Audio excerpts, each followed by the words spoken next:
Hi, everyone. Thank you for watching. This is something I always find excitement in, and hopefully you do too. What's the difference between the Southern California market compared to another market?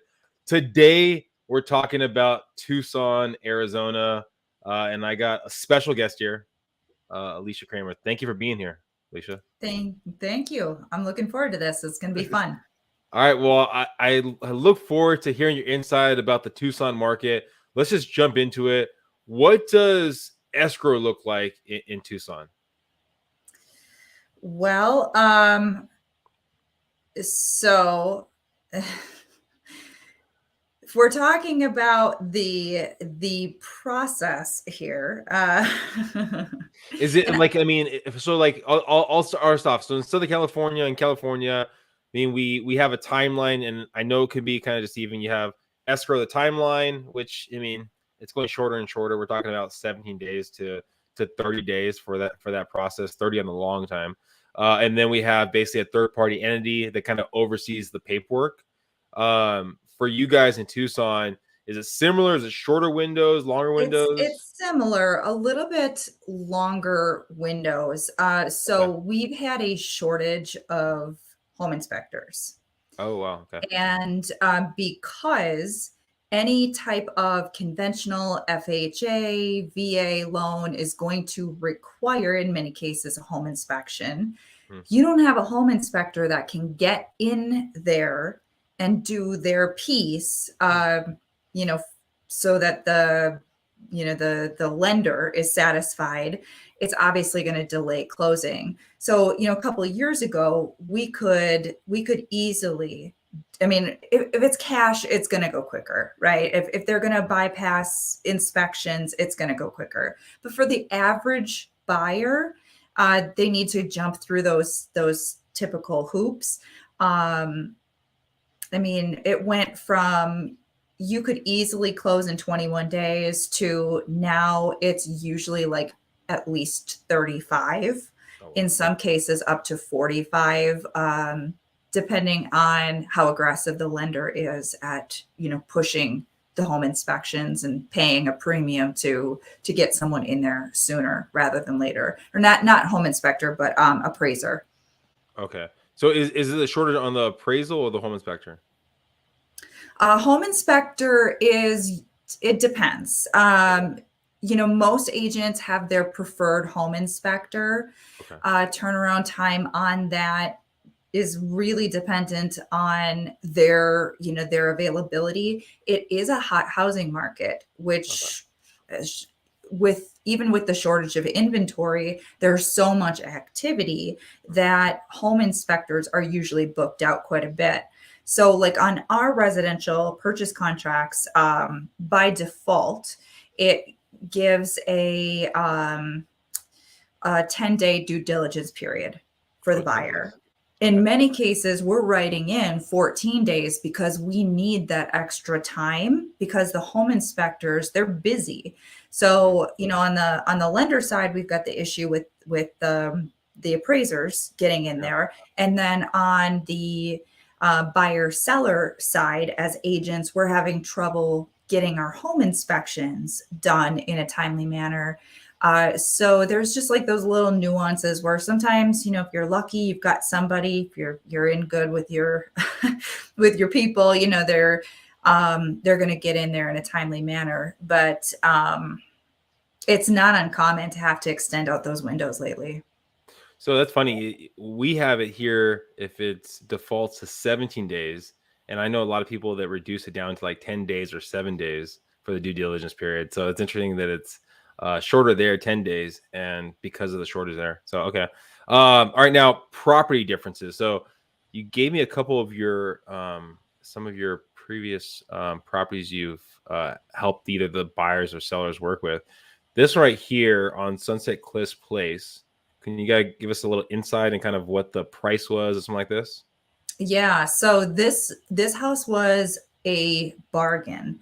They got it for 500,000. Needed like new windows, just a few little things, nothing major. Um, Gorgeous gated community.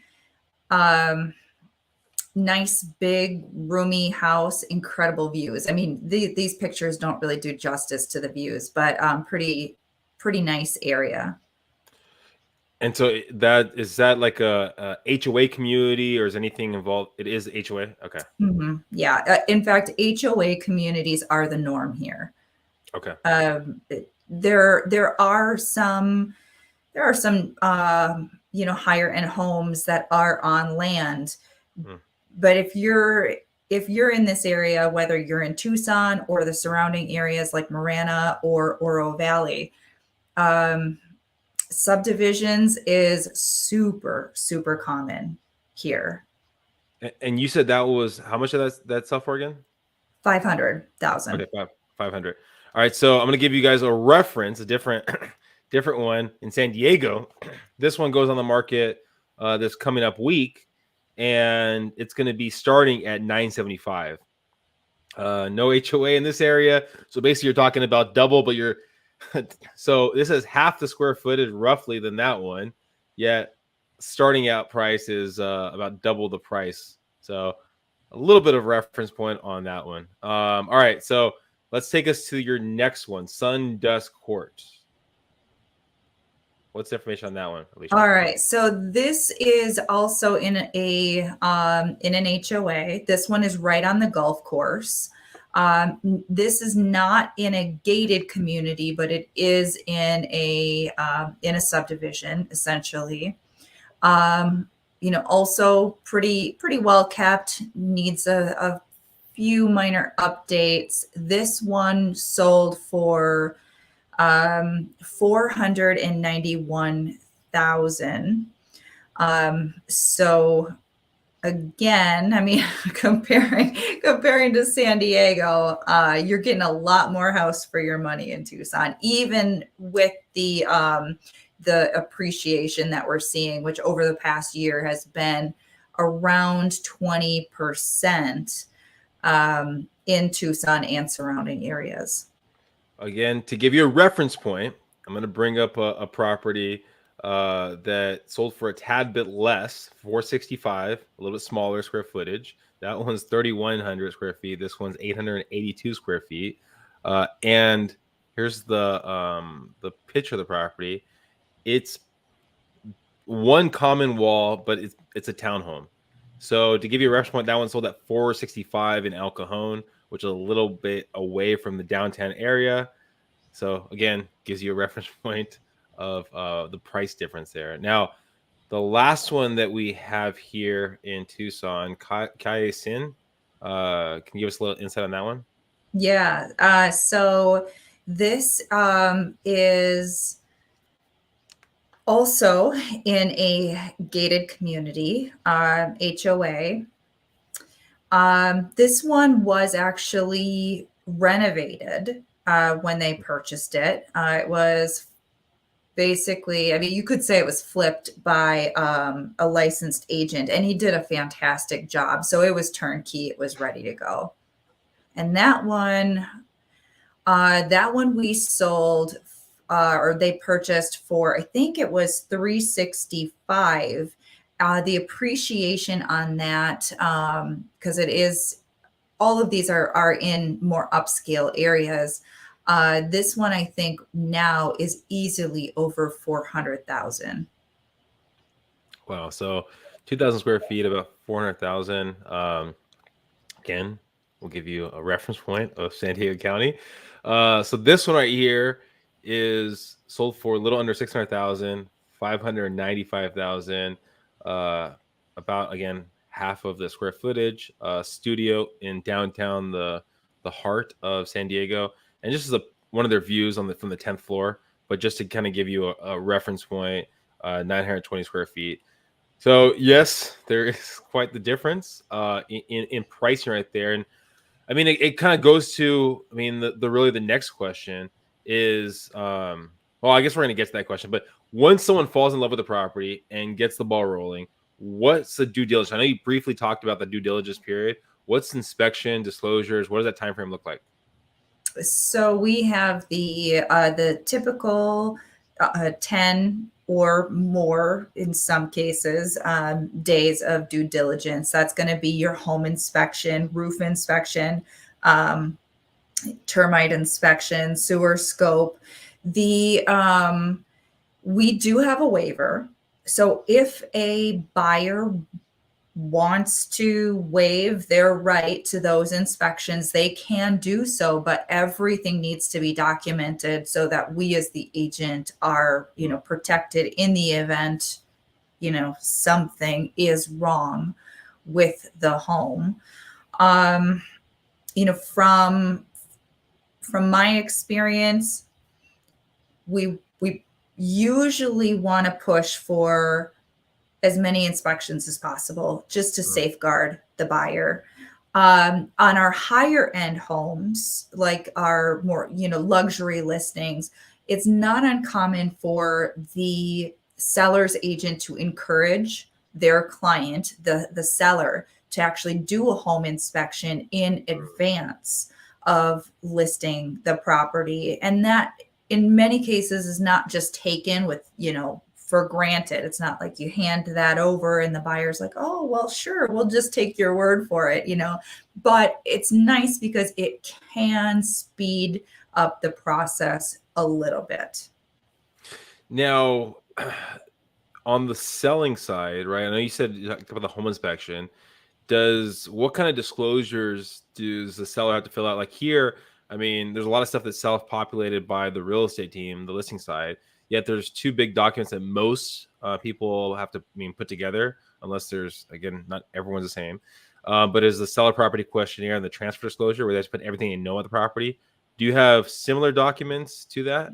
Yeah. So we have the seller property disclosure, which is a multi-page document where they are asked virtually everything about the property. And it's the homeowner's responsibility, to the best of their ability, to fill that out completely. In every market, you're going to have people who are coming in to flip homes.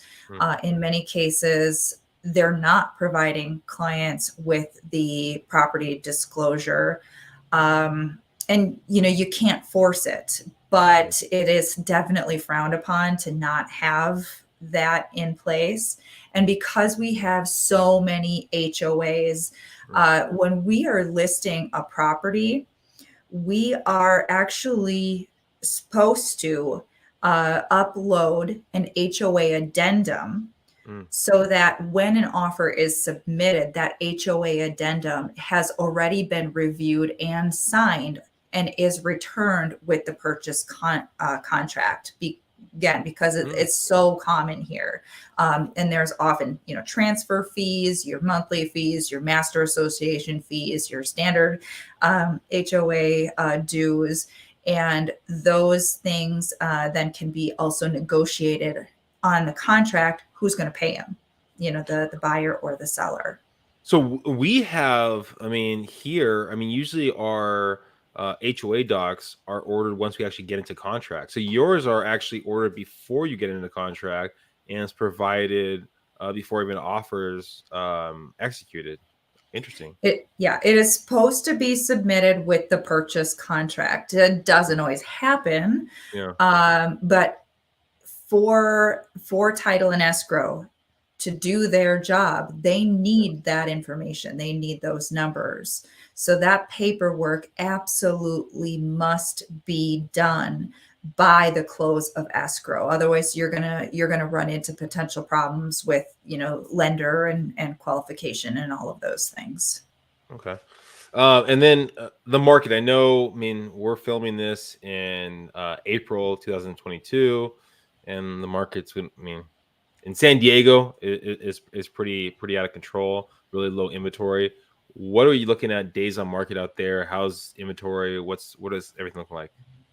So for the Tucson area, obviously our home prices are considerably less than they are in San Diego. So sort of our entry point sweet spot, where there's the largest pool of buyers and the most competition, is going to be maybe around 400,000, more than likely less. So that's causing obviously problems for a lot of buyers because we're seeing those prices continue to go up.